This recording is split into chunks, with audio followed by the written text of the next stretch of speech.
Night trek हा मी म्हटलं तसं सगळ्यात त्यातला महत्त्वाचा असं आहे, की जिथे डिफाईन्ड रूट आहेत नाईट ट्रेकसाठी शक्यतो बिगिनर्सनी तिथनं सुरुवात करावी नाईट ट्रेकला. दुसरी गोष्ट बऱ्याच वेळेला नाईट ट्रेकला असं असतं, की डेन्स फॉरेस्ट जर असेल किंवा तुम्हाला माहिती आहे, की तिथे जंगली श्वापदांचा बऱ्यापैकी वावर आहे, म्हणजे खात्रीशीर माहिती आहे, तर शक्यतो तिथे नाईट ट्रेक टाळावेत. आता हरिश्चंद्रगड पाचनई रूटने किंवा हरिश्चंद्रगड तुम्ही समजा जर खिरेश्वरच्या मार्गाने जर नाईट ट्रेक केलं, तर त्याचा तुम्हाला उन्हाचा त्रास कमी होतो. कारण हे सगळे एक्सपोज रूट आहेत. फार तुरळक जंगल किंवा सावली तिथे आहे. त्याच्यामुळे तुम्हाला नाईट ट्रेक केलं तर ते फायदेशीर ठरू शकतं.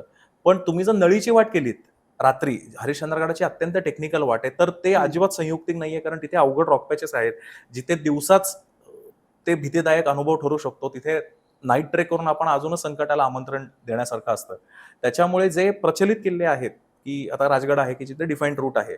तर या ठिकाणी किंवा कात्रजचे सिंहगड आपल्या पुण्यातला खूप हो, प्रसिद्ध नाईट ट्रेक आहे. प्रसिद्ध नाहीत. पण नाईट ट्रेकचं सगळ्यात मी तुम्हाला महत्त्वाचं सांगतो, की आता बऱ्याच वेळेला आपला एन्काउंटर होतो, की साप, विंचू वगैरे हं, हं. ह्याच्याशी. तर तुम्हाला योग्य त्या पद्धतीने ते डील करता येणं गरजेचं आहे त्या गोष्टींची. कारण निसर्गात फिरायला जाताय म्हटल्याच्यानंतर त्या गोष्टी अनअव्हॉइडेबल आहेत. पण एखादा साप दिसला तुमच्या रस्त्यावर आला तर त्याला मारून टाका वगैरे, तर ह्या गोष्टी तिथे अपेक्षित नाहीयेत. कारण तुम्ही त्यांच्या एरियात जाताय म्हटल्याच्यानंतर you have to navigate the situation. सगळ्यात जास्त आपल्याकडे नाईट ट्रेक रिस्की कुठे ठरतो, तर ओव्हर कॉन्फिडन्समुळे, बरोबर एखादा जाणकार व्यक्ती नसल्यामुळे किंवा गावात गाईड तुम्हाला सांगत असतात, की आता रात्री तुम्ही जाऊ नका, ते रिस्की आहे किंवा कोणाला तरी घेऊन जा. तर आपण म्हणतो नाही आमच्याकडे जीपीएस ट्रॅक आहे. हं.